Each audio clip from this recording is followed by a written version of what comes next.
আসসালামু আলাইকুম প্রিয় দর্শক, চ্যানেল আই সংবাদে এখন আপনাদের শুভেচ্ছা সহ স্বাগত জানাচ্ছি। আর পুরো সংবাদ জুড়েই আপনাদের সঙ্গে থাকব আমি সাইদুর রহমান। আশা করছি আপনারা আমাদের সঙ্গে থাকবেন। এখন সবার আগে শুনুন যথারীতি ফ্রেশ আটা ময়দা সুজি সংবাদ শিরোনাম। রাজনৈতিক দলগুলোর সাথে প্রধান উপদেষ্টার নেতৃত্বে জাতীয় ঐক্যমত্য কমিশনের প্রথম বৈঠক। স্থানীয় নির্বাচনের আগে জাতীয় নির্বাচন চায় বিএনপি। চলতি মাসের শেষ সপ্তাহে আসছে তরুণদের নতুন দল জনমত জরিপের নাম হিসেবে নাগরিক অধিকার পার্টি, নাগরিক মর্যাদা, জাস্টিস পার্টির প্রস্তাব। আওয়ামী লীগকে ক্ষমতায় রাখতে আন্তর্জাতিক ষড়যন্ত্রে পিলখানা হত্যাকাণ্ড বললেন অ্যাটর্নি জেনারেল। সে সময় সেনাপ্রধান দায় এড়াতে পারেন না মন্তব্য। নির্বাচন, দুর্নীতি দমন ও আইনশৃঙ্খলা পরিস্থিতির উন্নয়নকে গুরুত্ব দিয়ে জেলা প্রশাসক সম্মেলন শুরু। রোববার উদ্বোধন করবেন প্রধান উপদেষ্টা।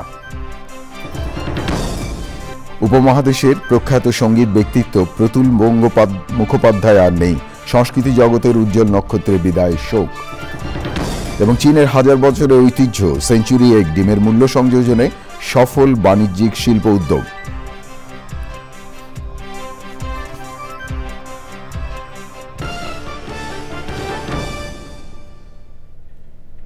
প্রিয় দর্শক, এছাড়াও নিটোল টাটা বিশেষ সংবাদে যা থাকছে।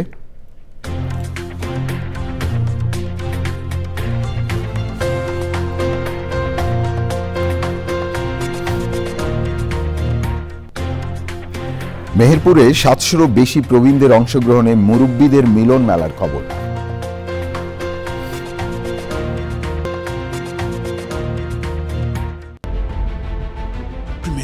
ইনবিল্ট জার্মান টেকনোলজি, বাংলাদেশের ফার্স্ট থার্মিক্স রড, সালাম স্টিল থার্মেক্স। ধন্যবাদ প্রিয় দর্শক আমাদের সাথে যোগ দেওয়ার জন্য। এতক্ষণ সংবাদ শিরোনাম শুনলেন, চলুন যাওয়া যাক পুরো খবরে। আর এখনকার এই সংবাদ আয়োজন একই সঙ্গে চ্যানেল আই ইউটিউব চ্যানেল এবং চ্যানেল আই ওটিটি প্ল্যাটফর্ম আইস্ক্রিনে লাইভ স্ট্রিম হচ্ছে। অন্তর্বর্তী সরকারের প্রধান উপদেষ্টা অধ্যাপক মোহাম্মদ ইউনূসের নেতৃত্বে রাজনৈতিক দলগুলোর সাথে জাতীয় ঐক্যমত্য কমিশনের প্রথম বৈঠক হয়েছে। রাজধানী বেইলি রোডে ফরেন সার্ভিস একাডেমিতে এই বৈঠক কিছুক্ষণ আগে শেষ হয়েছে। প্রিয় দর্শক, এই বিষয়ে জানতে সহকর্মী মোস্তফা মল্লিকের কাছে যাচ্ছি সরাসরি। মল্লিক, নিউজ স্টুডিও থেকে আমি সাইদুর রহমান বলছি, নিশ্চয়ই আপনি আমাকে শুনতে পাচ্ছেন। মল্লিক, যেমনটা শুনলাম যে ফরেন একাডেমিতে প্রধান উপদেষ্টা সকল রাজনৈতিক দলগুলোর সাথে বৈঠক করছেন, সে বিষয়ে বিস্তারিত যদি আমাদেরকে একটু জানান।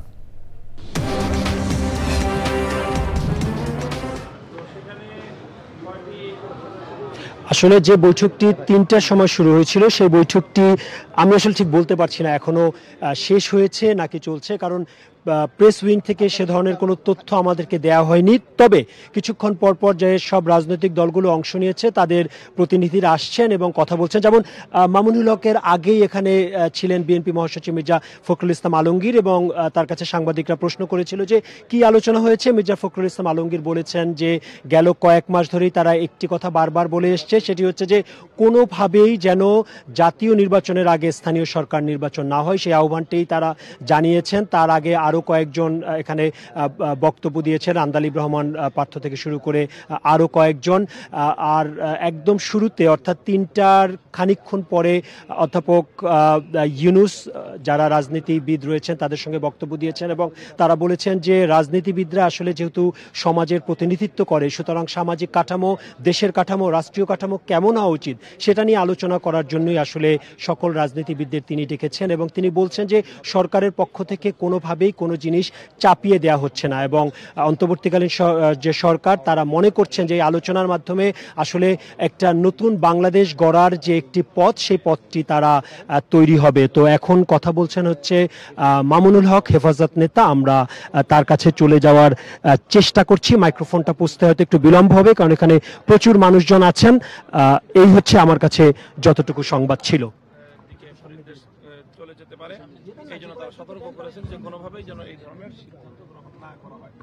সেই সাথে সকলে আরেকটি বিষয় ঐক্যমত পোষণ করেছে এবং ঘোষণা ছিল যেন সরকার এবং ফ্যাসিবাদী শক্তি তাদেরকে যেন কোনোভাবে রাজনীতিতে পুনর্বাসিত করার কেউ কোনো অপচেষ্টা না চালায়, এবং এই আগামী নির্বাচনের এই প্রস্তুতি পর্বে বা কোনো অজুহাতে সেই পতিত সরকার বা তারা সেই ফ্যাসিবাদী শক্তি তারা যেন বাংলাদেশের রাজনীতিতে পুনর্বাসিত হওয়ার সুযোগ না পায়, সেই সঙ্গে তাদের বিচার ব্যবস্থাটাকে নিশ্চিত করার জন্য অতি দ্রুত বাংলাদেশে আগামী নির্বাচনের আগেই দৃশ্যমান কিছু কিছু বিচার প্রক্রিয়া যেন সম্পন্ন হয় এবং বিচার যেন কার্যকর যেন হয়, সেই ধরনের কিছু দাবি উত্থাপিত হয়েছে এবং সেই ধরনের কিছু আশ্বাসও আমরা সরকারের বিভিন্ন দায়িত্বশীল মহল থেকে পেয়েছি। কোনো কোনো উপদেষ্টা বলেছেন এই ধরনের কথা, যে বা সরকারি পক্ষ থেকে এই ধরনের আশ্বাসও শোনা যাচ্ছে যে অন্তত আগামী নির্বাচন বাস্তবায়ন হওয়ার আগেই বিগত এই ফ্যাসিবাদী শক্তির এবং এই হত্যাকারী শক্তির তাদের কিছু বিচার এটা দৃশ্যমান হবে, সেই আশাবাদ আমরা ব্যক্ত করেছেন, আমরাও সেইভাবে আশাবাদী। তো এই ছিল মোটামুটি আজকে কথা। আমরা আমাদের পক্ষ থেকে যেই কথাটি বলেছি, আমরা বলেছি যে অবশ্যই এখন যেই সংস্কারের যেই প্রক্রিয়ার যে দ্বিতীয় ধাপ শুরু হচ্ছে, সেখানে সকল রাজনৈতিক দলগুলো নিজ নিজ মতামত ব্যক্ত করবে এবং তারা অংশগ্রহণ করবে। সেই সাথে আমরা চাই যে এই সংস্কার প্রস্তাবনা এবং সেটা বাস্তবায়ন কার্যক্রম শুরু হওয়ার শুরুতেই যে বিষয়গুলো সমাধান হওয়া উচিত, নির্ধারিত হওয়া উচিত, সেগুলো হলো আগামীর বাংলাদেশের ভিত্তি কি হবে, আগামীর সংস্কারের ভিত্তি কি হবে। মল্লিক, অনেক ধন্যবাদ আপনাকে ফরেন সার্ভিস একাডেমি থেকে সরাসরি যুক্ত হয়ে বিস্তারিত জানানোর জন্য। ছাত্রদের নতুন দলের প্রধান কে হচ্ছেন নির্দিষ্ট করে না বললেও জাতীয় নাগরিক কমিটির মুখপাত্র সামান্তা সারমিন জানিয়েছেন, নাহিদ ইসলাম বা ছাত্রদের প্রতিনিধিত্ব করা অন্য কোনো উপদেষ্টা চাইলে দলের হাল ধরতে পারেন। তিনি আরও জানান, চলতি মাসের শেষ সপ্তাহে আত্মপ্রকাশ করবে তরুণদের এই দল। জনমত জরিপে নতুন দলের নাম হিসেবে নাগরিক পার্টি, অধিকার পার্টি, নাগরিক মর্যাদা ও জাস্টিস পার্টির মতো নামের প্রস্তাব এসেছে। প্রতীক হিসেবে অভ্যুত্থানের চিহ্ন নেয়ার পক্ষে মত এসেছে বলেও জানিয়েছেন সামান্তা শারমিন। রিপোর্টে আরও জানাচ্ছেন তাহমিদুল ইসলাম। পট পরিবর্তনের পর থেকেই আলোচনায় ছাত্র জনতার নতুন রাজনৈতিক দল গঠনের বিষয়টি। কবে নতুন দল প্রকাশ্যে আসছে, নেতৃত্ব কে দেবেন, এ নিয়ে রয়েছে কৌতূহল। ৭২ সালে জনমানুষের উপরে চাপিয়ে দেওয়া হয়েছিল। নতুন দল গঠনের বিষয়ে জাতীয় নাগরিক কমিটি ও বৈষম্যবিরোধী ছাত্র আন্দোলন যৌথ কর্মসূচিও দিয়েছে। প্রায় ৩ লাখ মানুষের মতামতের ভিত্তিতে ঠিক করা হবে দলের নাম ও প্রতীক। জাতীয় নাগরিক কমিটির মুখপাত্র জানিয়েছেন, জুলাই আগস্ট আন্দোলনের নেতৃত্ব ও নতুন বাংলাদেশ বিনির্মাণে যাদের গ্রহণযোগ্যতা বেশি তারাই দলের নেতৃত্বে আসছেন। নাহিদ ইসলাম যদি মনে করেন বা অন্যান্য উপদেষ্টা যদি মনে করেন তারা এই দলের দায়িত্ব নিতে চান, তারা অবশ্যই ওয়েলকাম, কারণ তারা অ্যাকচুয়ালি অভ্যুত্থানের রিপ্রেজেন্টেটিভ হিসেবে সরকারে গিয়েছেন। যাদেরকে আমরা দেখেছি বিভিন্ন সময়ে বিভিন্ন ভাবে ফ্যাসিস্ট রেজিমে এবং অভ্যুত্থানের মধ্যে রোল প্লে করতে দেখেছি, তাদের মধ্যে থেকে অবশ্যই বিভিন্ন পদবিতে আসতে পারে। জনমত জরিপে দলের নাম ও প্রতীকের বিষয়ে মতামত আসছে। পার্টির নামের ক্ষেত্রে তারা বলছেন যে জাস্টিস, জাতীয়তাবাদী বা জাস্টিস পার্টি এরকম টাইপের নাম দিচ্ছেন, বা আবার দেখা যাচ্ছে কেউ কেউ নাম দিচ্ছেন যে নাগরিক পার্টি। আমরা নানা রকমের প্রতীক পেয়েছি, তবে আমরা যেটা লক্ষ্য করছি যে মার্কার মধ্যে আসলে যাতে এইটা যে ছাত্রদের দল এরকম একটা ভাব যাতে থাকে, বা হচ্ছে অভ্যুত্থানের দল সেটার বিপ্লবী স্পিরিটটাও যাতে থাকে, এরকম একটা মার্কা তারা চাচ্ছেন। জাতীয় নাগরিক কমিটির মুখপাত্র জানিয়েছেন, তরুণদের দলটি হবে মধ্যপন্থী, যেখানে সব শ্রেণী, ধর্ম ও মতের মানুষের আকাঙ্ক্ষার কথা উঠে আসবে। Tafhimul Islam, channel I, Dhaka. Attorney general advocate Mohammad Asaduzzaman বলেছেন, আওয়ামী লীগকে ক্ষমতায় টিকিয়ে রাখতে প্রতিবেশী একটি দেশসহ আন্তর্জাতিক চক্রান্তকারীদের যোগসাজশে পিলখানায় সেনা কর্মকর্তাদের হত্যা করা হয়েছে। সে সময় সেনাপ্রধান মঈনুল আহমেদও এর দায় এড়াতে পারেন না বলে মনে করেন তিনি। হত্যাকাণ্ডে মাস্টার মাইন্ডরা ছাড় পাবে না উল্লেখ করে তিনি বলেন, যুবলীগ, ছাত্রলীগের নেতারা বিডিআরের পোশাক পরে পিলখানা হত্যাকাণ্ডে অংশ নিয়েছিল কিনা তা তদন্ত করা উচিত। দেখুন শহীদুল্লাহ রাজুর রিপোর্টটি। ২০০৯ সালের ২৫শে ফেব্রুয়ারি বাংলাদেশের ইতিহাসে অন্যতম নৃশংস ঘটনা পিলখানা হত্যাকাণ্ড। সেদিন ৫৭ জন সেনা কর্মকর্তা সহ ৭৪ জন নিহত হন। পিলখানা হত্যাকাণ্ড নিয়ে রাজধানীতে ডিবেট ফর ডেমোক্রেসির আয়োজনে ছায়া সংসদ। বিডিআর হত্যাকাণ্ডের তদন্তের স্বার্থে তৎকালীন সাবেক প্রধানমন্ত্রী স্বৈরাচার প্রধানমন্ত্রী শেখ হাসিনাকে ভারত থেকে বাংলাদেশে ফিরিয়ে এনে তাকে জিজ্ঞাসাবাদ করা। প্রধান অতিথি অ্যাটর্নি জেনারেল বলেন, আওয়ামী লীগ সরকার ক্ষমতায় টিকে থাকতে নানা নীল নকশার অংশ হিসেবে পিলখানা হত্যাকাণ্ড ঘটিয়েছে। একটি বন্ধু রাষ্ট্র বন্ধুত্বের হাত বাড়িয়ে দেওয়ার নাম করে বাংলাদেশের লুটপাটের রাজত্ব কায়েম করেছিলেন। আওয়ামী লীগকে ক্ষমতায় টিকিয়ে রাখার জন্য একটি পদক্ষেপ বাংলাদেশের মাটিতে ইতিহাসের জঘন্যতম একটি অধ্যায় রচনা করা হয়েছিল। অ্যাটর্নি জেনারেল আরও বলেন, বাংলাদেশে গুম খুনের সাথে জড়িত স্বৈরাচারী সরকারকে নির্লজ্জভাবে সমর্থন করেছে একটি রাষ্ট্র। আওয়ামী লীগের যুবলীগের নেতাকর্মীরা বিডিআরের পোশাক পরে ভিতরে হত্যাকাণ্ডে জড়িত হয়ে পড়েছেন।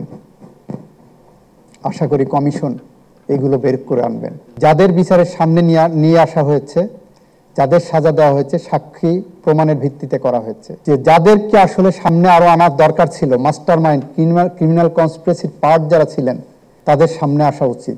সাবেক সেনাপ্রধান মঈন ইউ আহমেদও পিলখানা হত্যাকাণ্ডের দায় এড়াতে পারেন না বলে মনে করেন অ্যাটর্নি জেনারেল। শেখ হাসিনাকে দেশে ফিরিয়ে আনা ও হত্যাকাণ্ডের কুশীলবদের চিহ্নিত করতে জাতীয় স্বাধীন পূর্ণাঙ্গ তদন্ত কমিশনকে দ্রুত উদ্যোগ নেওয়ার তাগিদ দেন তিনি। Shahidullah Raju, channel I, Dhaka. জাতীয় নির্বাচন, দুর্নীতি দমন ও আইনশৃঙ্খলা পরিস্থিতিকে উন্নয়নকে গুরুত্ব দিয়ে রোববার শুরু হচ্ছে 3 দিনের জেলা প্রশাসক সম্মেলন। প্রধান উপদেষ্টা ডক্টর মোহাম্মদ ইউনূস সম্মেলন উদ্বোধন করবেন। আইনশৃঙ্খলা বাহিনীর জন্য প্রাণঘাতী ছাররাগুলি নিষিদ্ধ করা সহ বিভিন্ন বিষয়ে আলোচনা করা হবে।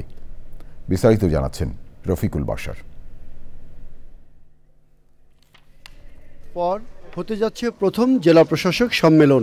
মাঠ পর্যায়ে সরকারের নীতি নির্ধারণ ও উন্নয়ন কর্মসূচি বাস্তবায়ন সহ বিভিন্ন বিষয়ে সম্মেলনে নির্দেশনা দেওয়া হবে। আলোচনা ও সিদ্ধান্ত হবে জনস্বার্থ সম্পৃক্ত প্রস্তাব নিয়ে। জেলা প্রশাসক সম্মেলন নিয়ে বিস্তারিত তুলে ধরেন মন্ত্রিপরিষদ সচিব। উদ্বোধনী অনুষ্ঠানটা শুরুই হবে একটা ভিডিও প্রদর্শনের দ্বারা, যেখানে এই আন্দোলনটা কিভাবে হয়েছিল। 2024 সালের সম্মেলনের 46% বাস্তবায়ন হয়েছে জানিয়ে সচিব বলেন, বিশেষ ব্যক্তির নামে হওয়ায় অনেক প্রকল্প বাদ দেওয়া হয়েছে। সরকার পরিবর্তনের সাথে সাথে পরিবর্তন হয়েছে অগ্রাধিকার। সম্মেলনে জাতীয় নির্বাচন ও দুর্নীতি দমনকে গুরুত্ব দিয়ে নির্দেশনা দেওয়া হবে বলেও জানান তিনি। দুর্নীতির বিরুদ্ধে যেন সকলে আমরা সতর্ক থাকি এবং জেলা প্রশাসকরা তাদের লিঙ্ক পিন একটা রোল সেখানে আছে, সেখানে তারা কার্যকর ভূমিকা রাখবে, এটা তো নিশ্চয়ই চাইবো, তাই না? আর নির্বাচন কমিশনের সাথে আমাদের এবারে একটা বৈঠক আছে। নির্বাচন কমিশন তো চাইতেই পারে যে কী ধরনের রোল তারা লোকাল অ্যাডমিনিস্ট্রেশন থেকে আশা করে। বিশেষ করে আমরা গত কয়েক বছরের বা কয়েকটা নির্বাচনের ক্ষেত্রে লোকাল অ্যাডমিনিস্ট্রেশনের কিছু ভূমিকা নিয়ে আমরা বিতর্ক হতে দেখেছি। সেই বিতর্ক যেন আর না থাকে সেটা নিশ্চয়ই তারা কোনো নির্দেশনা বা গাইডেন্স দেবেন আশা করছি। আইনশৃঙ্খলা বাহিনীর জন্য প্রাণঘাতী ছররাগুলি নিষিদ্ধ করা সহ জেলা প্রশাসকদের করা 354টি প্রস্তাব আলোচনা করা হবে। শৃঙ্খলা রক্ষাকারী বাহিনীর কর্তব্যরত অবস্থায় বডি ক্যামেরা রাখার জন্য প্রস্তাব আছে আমাদের। তেমনি আছে যে মারণাস্ত্র ও ছররাগুলি ব্যবহার নিষিদ্ধকরণের প্রস্তাব আছে। কোনো কোনো জায়গায় জেলা প্রশাসকরা অনুভব করেছেন যে একটা র্যাপিড রেসপন্স টিম জেলা প্রশাসকের হাতে থাকা উচিত। মন্ত্রিপরিষদ সচিব জানিয়েছেন, সময় না মেলায় এবারের সম্মেলনে রাষ্ট্রপতির সঙ্গে জেলা প্রশাসকদের বৈঠক রাখা হয়নি। Rafiqul Bashar, channel I, Dhaka.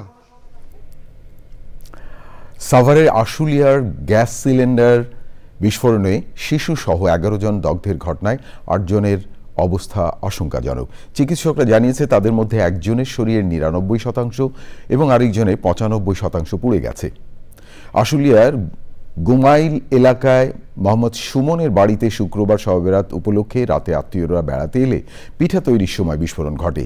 এতে নারী ও শিশুসহ 11 জন দগ্ধ হন।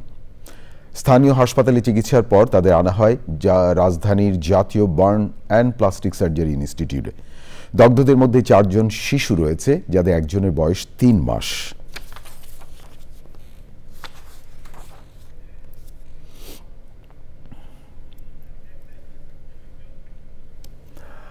উপমহাদেশের প্রখ্যাত গীতিকার, সুরকার ও সঙ্গীত শিল্পী প্রতুল মুখোপাধ্যায় মারা গেছেন। শনিবার সকালে কলকাতার একটি হাসপাতালে আইসিইউতে চিকিৎসাধীন অবস্থায় মৃত্যুবরণ করেন ৮২ বছর বয়সী এই সঙ্গীত ব্যক্তিত্ব। বরিশালে জন্ম নেওয়া অসংখ্য জনপ্রিয় গানের স্রষ্টা প্রতুল মুখোপাধ্যায়কে নিয়ে দেখুন সুলতানা হাইমুর রিপোর্টটি। আমি বাংলার গান গাই, আমি আমার, আমি কে চিরদিন। এমন বহু কালজয়ী গানের স্রষ্টা প্রতুল মুখোপাধ্যায় নিয়ম মেনে গান শেখেননি, তবে কম বয়স থেকেই গানের জগতে ছিল পদচারণা। তার অনবদ্য গানের মধ্যে রয়েছে ফেব্রুয়ারি ২১ তারিখ, আমি বাংলায় গান গাই, ডিঙা ভাষাও সাগরে, তোমার কি তুলনা হয়, সেই মেয়েটি। আমি একবার দেখি, বারবার দেখি, দেখি বাংলার মুখ। প্রতুল মুখোপাধ্যায় নিজের আবেগকে সুর আর কথার জালে বেঁধে ফেলতে পারতেন। তার জীবনের প্রথম অ্যালবাম প্রকাশ হয় ১৯৮৮ সালে। একক অ্যালবাম যেতে হবে প্রকাশ করা হয় ১৯৯৪ সালে। ২০২২ সালে প্রকাশ পায় তার শেষ অ্যালবাম ভোর। গোসাই বাগানের ভূত ছবিতে প্লেব্যাকও করেছিলেন তিনি, পেয়েছেন বহু সম্মাননা। ১৯৪২ সালের ২৫শে জুন অবিভক্ত বাংলার বরিশালে প্রতুল মুখোপাধ্যায়ের জন্ম। ৪৭-এ দেশভাগের পর সপরিবারে চলে যান ভারতের পশ্চিমবঙ্গে। তবে জন্মভূমির সাথে ছিল তার আত্মিক বন্ধন। চ্যানেল আইয়ের সঙ্গেও তার ছিল চমৎকার সম্পর্ক। নতুন কিছু যে করতে চাওয়া, যেটা এখনকার যে ফ্রেমওয়ার্ক তার বাইরে যাওয়া, সেটাকে বলা হয় এরার। এরার এরার কথাটা এসছে রেয়ার ল্যাটিন থেকে। সেটা হচ্ছে টু গো অ্যাস্ট্রে, যেটা আছে যে কাঠামো তার বাইরে যাওয়া। নাকে রক্তক্ষরণ ও হার্ট অ্যাটাক সহ নানা জটিলতায় জানুয়ারি থেকে কলকাতার SSKM হাসপাতালে চিকিৎসাধীন ছিলেন প্রতুল মুখোপাধ্যায়। গানের জগতে অনবদ্য সৃষ্টির মাধ্যমে সঙ্গীত প্রেমীদের মনে বেঁচে থাকবেন গুণী এই ব্যক্তিত্ব। Sultana Himu, channel I. চীনে আধুনিক শিল্প প্রতিষ্ঠানে বিশেষ প্রক্রিয়ায় ডিমের মূল্য সংযোজনে কাজ করছে আধুনিক শিল্প প্রতিষ্ঠান। পুরনো ঐতিহ্যকে বাণিজ্যিক রূপে উপস্থাপনের মাধ্যমে তৈরি হচ্ছে কর্মসংস্থান, বাড়ছে কৃষি শিল্পের পরিসর।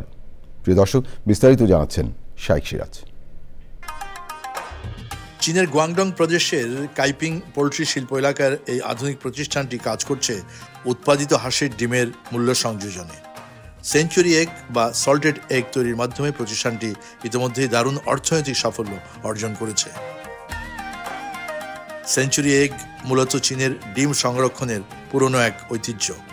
চা পাতা, ধানের তুষ আর কাদামাটি দিয়ে পেস্ট তৈরি করে বিশেষ প্রক্রিয়ায় তৈরি করা হয় সেঞ্চুরি এগ। সে অনেক আগের কথা, তখন চীন মিং সাম্রাজ্যের আওতায়। বহুদিন ডিম সংরক্ষণ করার জন্য তারা এই পদ্ধতিটি ব্যবহার করতে শেখে। কথিত আছে এভাবেই শুরু হয় সেঞ্চুরি এগ তৈরি। ধারণা করা হতো এভাবে সংরক্ষণ করলে ডিম ১০০ বছর পর্যন্ত খাবার উপযোগী থাকে। খামারে শুধু ডিম উৎপাদন করে যে মূল্য পাওয়া যেত, তার চেয়ে প্রক্রিয়াজাতকরণের মাধ্যমে বহুগুণ লাভ গুনছে এই প্রতিষ্ঠান। পাশাপাশি বাড়ছে ডিমের পুষ্টিগুণও। সেঞ্চুরি এগে রয়েছে উচ্চমানের প্রোটিন, যা শরীরের পেশি গঠনে সহায়তা করে। এতে আছে ভিটামিন এ, চোখের স্বাস্থ্যের জন্য এটি খুবই গুরুত্বপূর্ণ। রয়েছে ভিটামিন ই, যা ত্বকের স্বাস্থ্য বজায় রাখতে সহায়তা করে এবং অ্যান্টিঅক্সিডেন্ট হিসেবে কাজ করে। এছাড়াও এতে বিটা ক্যারোটিন, আয়রন এবং বিভিন্ন মিনারেলস রয়েছে, যা আমাদের শরীরকে শক্তি প্রদান করে এবং বিভিন্ন রোগ প্রতিরোধ ক্ষমতা বাড়ায়। কৃষি পণ্যের মূল্য সংযোজন ছাড়া কৃষকের আয় বাড়ানো যেমন সম্ভব নয়, একই সাথে সম্ভব নয় কর্মসংস্থানের। হাঁসের ডিমের মূল্য সংযোজন করে নানান ধরনের ডিম জাতীয় পণ্য উৎপাদন করে এই প্রতিষ্ঠানটি দেখিয়েছে এই সময় এসে চতুর্থ শিল্প বিপ্লবের ইন্ডাস্ট্রি বা কৃষি পণ্য উৎপাদনকারী ইন্ডাস্ট্রিগুলোর চেহারা এরকমই হতে হবে। বিষয়টি নিয়ে আমরা যদি ভাবি, সময়ের সাথে এটা অমূলক হবে না। চীনের গুয়াংজুর কাইপিং থেকে শাইখ সিরাজ, চ্যানেল আই। প্রিয় দর্শক, এ নিয়ে বিস্তারিত প্রতিবেদন প্রচার হবে আজ রাত ৯টার সংবাদের পর হৃদয়ে মাটি ও মানুষ অনুষ্ঠানে। এবারে ভাষার মাস ফেব্রুয়ারি।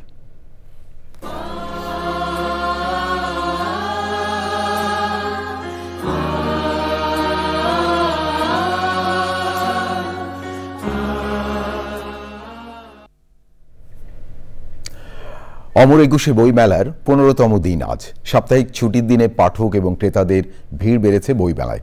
প্রিয় দর্শক, সেখানে আছেন সহকর্মী ইফতেখার উদ্দিন, যাচ্ছি তার কাছে সরাসরি। ইফতেখার, নিউজ স্টুডিও থেকে আমি সাইদুর রহমান বলছি, নিশ্চয়ই আপনি আমাকে শুনতে পাচ্ছেন। আজকে তো বইমেলার 15তম দিন, কি অবস্থা বিস্তারিত যদি আমাদেরকে জানান মেলা প্রাঙ্গণ থেকে। বাংলা ফাগুনের 2 তারিখ, সেই আজকে সরকারি ছুটি। মোটামুটি বইমেলায় আজকে আগুন লেগেছে বলা চলে। এত পরিমাণ ভিড়, এত মানুষ এবারে আজকে বইমেলায় এসেছে যে মোবাইল নেটওয়ার্কিংয়ে বেশ সমস্যা দেখা দিচ্ছে। সেই সাথে বইমেলায় ধুলোবালির তো বেশ সমস্যা রয়েছেই। তো তবে আমি বইমেলায় আজকে ঘুরে দেখলাম যে বাংলা চিরায়ত যে সাহিত্য বা বাঙালি যে বরাবরই যে সাসপেন্স এবং রহস্য রোমাঞ্চ প্রেমী, তার একটা বাস্তব চিত্র আমি বইমেলায় দেখতে পেয়েছি। যে বইগুলো সাধারণত পাঠকরা খুঁজে নেন বেশিরভাগই রহস্য রোমাঞ্চ থ্রিলার ধর্মী বই, এবং এগুলোর একটি শক্তিশালী পাঠক শ্রেণী রয়েছে যা কিশোর থেকে শুরু করে পরিণত বয়সের সবাই এই বইগুলো পছন্দ করছেন। যদি আমাকে বইয়ের কথা বলেন, অমর একুশে বইমেলায় আজকে 15 দিন শেষে নতুন বইয়ের সংখ্যা গ্রন্থ উন্মোচন কেন্দ্রের তথ্য অনুযায়ী 1100-এরও বেশি। আশা করছি যে পাঠকরা যারা আসবেন তারা বইমেলায় এসে এই বইমেলায় একটু ভিড়ভাট্টার যন্ত্রণা এবং মোবাইল নেটওয়ার্কের সমস্যা একটু মুখোমুখি হতে পারে, তবে বইমেলা জমজমাট। সাইদুর, ইফতেখার, অনেক ধন্যবাদ আপনাকে বইমেলা প্রাঙ্গণ থেকে সরাসরি যুক্ত হয়ে বিস্তারিত জানানোর জন্য। আমার হাতে আরও খবর আছে প্রিয় দর্শক, দেখতে থাকুন চ্যানেল আই সংবাদ। বিরতির পর ফিরে এলাম। ধন্যবাদ প্রিয় দর্শক আবারও চ্যানেল আই সংবাদে যোগ দেওয়ার জন্য। পানির ন্যায্য হিস্যা আদায় এবং বিজ্ঞানসম্মতভাবে নদী খনন সহ তিস্তা মহাপরিকল্পনা বাস্তবায়নের দাবিতে টানা 48 ঘণ্টার কর্মসূচি ঘোষণা করেছে তিস্তা নদী রক্ষা আন্দোলন। রংপুর নগরীতে সংবাদ সম্মেলনে সংগঠনের প্রধান সমন্বয়ক, বিএনপির রংপুর বিভাগীয় সাংগঠনিক সম্পাদক অধ্যক্ষ আসাদুল হাবিব দুলু জানান, 17 ও 18 ফেব্রুয়ারি লালমনিরহাট, নীলফামারী, কুড়িগ্রাম, রংপুর ও গাইবান্ধা জেলার তিস্তা নদীর 11টি পয়েন্টে পদযাত্রা, সমাবেশ ও সাংস্কৃতিক অনুষ্ঠান সহ নানা কর্মসূচি বাস্তবায়ন করা হবে। সংবাদ সম্মেলনে ছিলেন তিস্তা নদী রক্ষা আন্দোলনের সমন্বয়ক ও বিএনপি নেতা শামসুজ্জামান সামু, অ্যাডভোকেট মাহফুজুন নবী, ডন, আনিসুর রহমান লাকু, এমদাদুল হক ভরসা, সালেকুজ্জামান সালেক এবং অন্যরা। প্রিয় দর্শক, এবারে দৃষ্টি দেব আন্তর্জাতিক অঙ্গনে। গাজাবাসীকে সরিয়ে ওই ভূখণ্ডের দখল নিতে মার্কিন প্রেসিডেন্ট ডোনাল্ড ট্রাম্পের পরিকল্পনা প্রত্যাখ্যান করেছে তুরস্ক। তুরস্কের প্রেসিডেন্ট রিসেপ তাইয়েফ এরদোয়ান বলেছেন, মার্কিন প্রশাসন মধ্যপ্রাচ্য নিয়ে ভুল হিসাব করছে। ইহুদিবাদী মিথ্যাচারে কান দিলে সংঘাত বাড়বে বলেও মন্তব্য করেন তিনি। ইসরায়েলের বিরুদ্ধে আন্তর্জাতিক ব্যবস্থা নেওয়ার আহ্বান জানিয়েছেন তুরস্কের প্রেসিডেন্ট। মালয়েশিয়া, ইন্দোনেশিয়া এবং পাকিস্তান সফর শেষে দেশে ফিরে সাংবাদিকদের এসব কথা বলেন এরদোয়ান। তুরস্কের প্রেসিডেন্ট আরও বলেন, ইসরায়েল ও ফিলিস্তিনের স্বাধীনতাকামী গোষ্ঠী হামাসের মধ্যে যুদ্ধবিরতি চুক্তি সত্ত্বেও গাজায় যুদ্ধবিরতির কোনো লক্ষণ দেখা যাচ্ছে না। মুসলিম বিশ্ব এখনও এই বিষয়ে সম্মিলিত পদক্ষেপ নিতে সক্ষম হয়নি বলেও উল্লেখ করেন রিসেপ এরদোয়ান।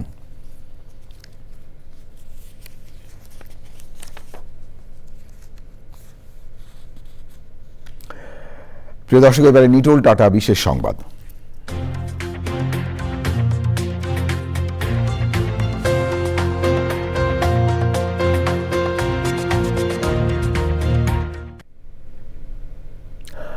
ভালোবাসা দিবসে মেহেরপুরের 700-এরও বেশি প্রবীণ অন্যরকম ভালোবাসায় সিক্ত হয়েছেন। সদর উপজেলার কুলবাড়িয়া গ্রামের যুবকরা এলাকার 750 বৃদ্ধের জন্য গ্রামের ঈদগাহ ময়দানে সকাল ও দুপুরে খাওয়ার আয়োজন করেন। মুরব্বীদের মিলন মেলা নামে ওই অনুষ্ঠানে খোশ গল্প এবং পারস্পরিক আলাপচারিতা মেতে ওঠেন প্রবীণরা।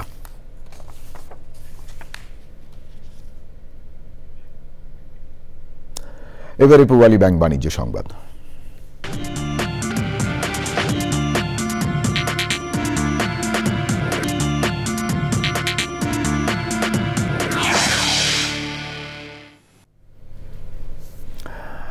ভারতে জানুয়ারি মাসে মূল্যস্ফীতি কমেছে।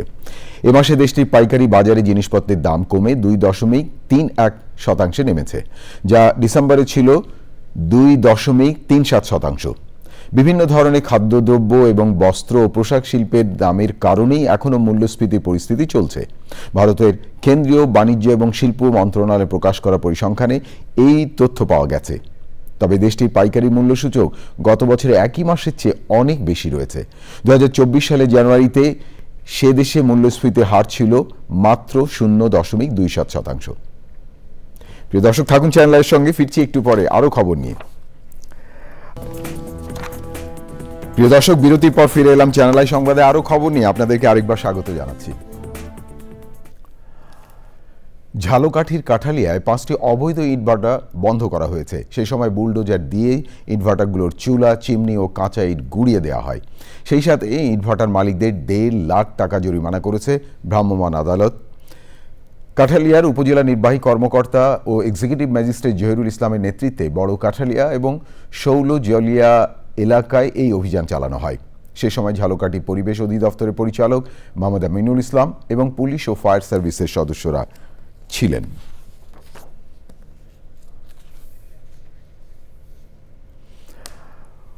বসন্ত উৎসব ও বিশ্ব ভালোবাসা দিবস ঘিরে খাগড়াছড়িতে আনন্দে মাতোয়ারা তরুণ তরুণী এবং বিভিন্ন বয়সী মানুষ। হর্টিকালচার পার্ক, আলুটিলা পর্যটন কেন্দ্র, মায়ুং কপাল, দেবতা পুকুর, তেরাং তৈকালাই সহ পর্যটন কেন্দ্রগুলো সেজে উঠেছে ভিন্ন রূপে। দিবসটি স্মরণীয় করে রাখতে ভালোবাসার মানুষ, প্রিয়জন এবং পরিবার নিয়ে খাগড়াছড়ির পর্যটন কেন্দ্রগুলোতে ভিড় করছেন হাজারো মানুষ। এবারে খেলার খবর।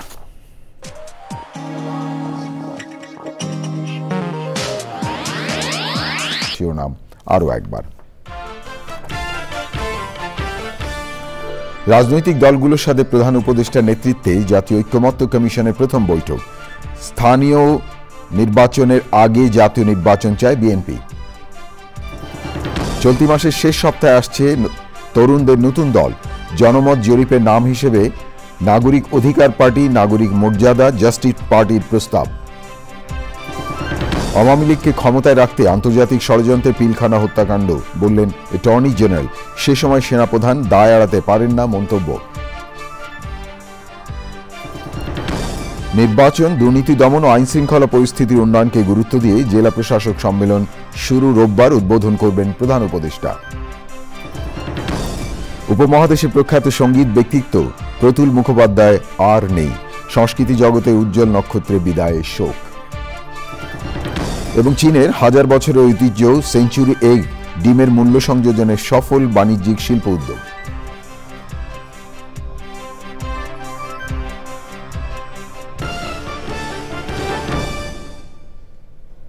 প্রিয় দর্শক, এতক্ষণ চ্যানেল আই সংবাদ দেখার জন্য অসংখ্য ধন্যবাদ। ভালো থাকবেন আর ভালো রাখবেন সবাইকে।